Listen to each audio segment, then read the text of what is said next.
when you start getting into collecting tap handles, there's certain things that you will notice. There's other ones that you may not notice right away.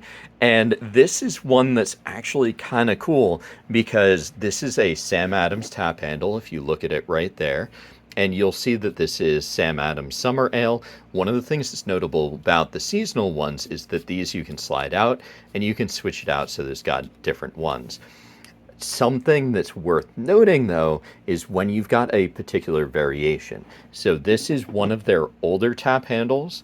This older style, they use a lot of that three-face element, but this is one of the older ones where it doesn't have that kind of twisted copper loop around it, and it's also a wooden one as opposed to some of their other ones that use more plastic in it. But another thing too is you'll notice that this says specialty. You've got some of them, I believe that some of their, that you've got a similar variant to this that actually says seasonal instead of specialty. And then, if I'm correct, I believe that this is actually a slightly different color, the metal that they use there. So at some point, I'll see if I can do a side-by-side comparison for you. But it is worth noting anytime you're seeing those little variations. In addition to that, one of the things that you do want to keep an eye out for these ones is the ferrule down at the bottom.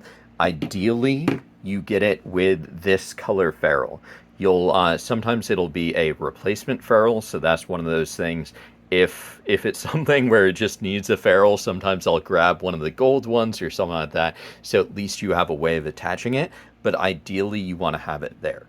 So if you see this tap handle, first thing that you want to do is you want to, or one of the things you want to do is you want to check for the inserts. Ideally, it would have all three.